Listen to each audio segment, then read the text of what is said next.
আমি দরকারি সমিতির সভাপতি এবং যুগ্ম সাধারণ সম্পাদক সাবেক কমিটি এবং 1359 সাহা কমিটির যুগ্ম সাধারণ সম্পাদক শ্রমিক ইউনিয়নের সাবেক সেক্রেটারি। আমি বলতে চাই আমাদের দাবি একটাই, আমাদের গাড়ি ছেড়ে দেয়, নিঃস্বার্থে ছেড়ে দেয়। আমাদের দাবি যতটুকু শেষ না পর্যন্ত আমরা করে যাবো। কতটি গাড়ি আটক করছে? প্রায় 200-250-300 গাড়ির মতো আটক করে রাখছে। আচ্ছা, কি কারণে আটক করছে? তারা আর কোনো বলে না, এতটুকুই বলে যে গাড়ি কাগজপত্র নিয়ে আসো, কাগজপত্র নিয়ে আসলে বলে যে রেনু করে আসো, রেনু করে বলে এই লাইসেন্স করে আনো, শুধু হয়রানিমূলক আর অন্য কিছু না।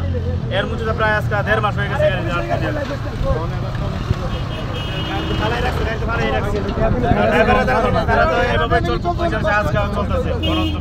আপনারা কি চাইতেছে? আমাদের চাইতেছি যে আমাদের গাড়ি ফিরিয়ে দিয়ে দেবে। কমিটির এরা বলছে ব্রাহ্মণবাড়িয়া ডিস্ট্রিক্টের এরা কি আপনি যদি রিনিউ করার যদি ইচ্ছুক আপনি যদি দেন তাহলে আপনি ছাড় দেন। ছাড় দেওয়ার পরে আমাদের যারা জনমত ড্রাইভাররা আছে, আমাদের ড্রাইভাররা আপনি সুন্দরভাবে গাড়িগুলো রিনিউ করে আনবে। ওনারা আপনার ধরেন 10 টাকার মামলাটা ওনারা আপনার 50 টাকা। এরপরে জেলা কমিটির আমাদের কাছে কাগজ আসছে। জেলা কমিটি কালকে ব্রাহ্মণবাড়িয়া, চান্দুরা, ব্রাহ্মণবাড়িয়া ডিস্ট্রিক্ট পুরো এলাকার আমাদের ডাকাডাকি হচ্ছে। আমাদের কালকে প্রায় দরকার থেকে প্রায় নিচে 100 লোকের রুপি গেছি। এরা আমাদের কাছে একটা দাবি বলছে, কেউ এসপি সাহেবের কাছে বলছে কি এসপি সাহেব আমরা আমাদের গাড়িগুলো ছাইরা দেন, আপনাদের এই যে ভারির মিনিট ডিউটি মিনিট সবগুলো যে কোনো সময় বিপদ আমাদের গাড়িগুলো আমাদের দিচ্ছি 2-3টা করে গাড়ি। আমাদের দরকার একটা ভারি প্রায় ডেলি 2টা গাড়ি দেওয়া হচ্ছে। আমাদের কোনো 1 টাকা খরচ নাই, 1 টাকা কোনো ইয়া নাই।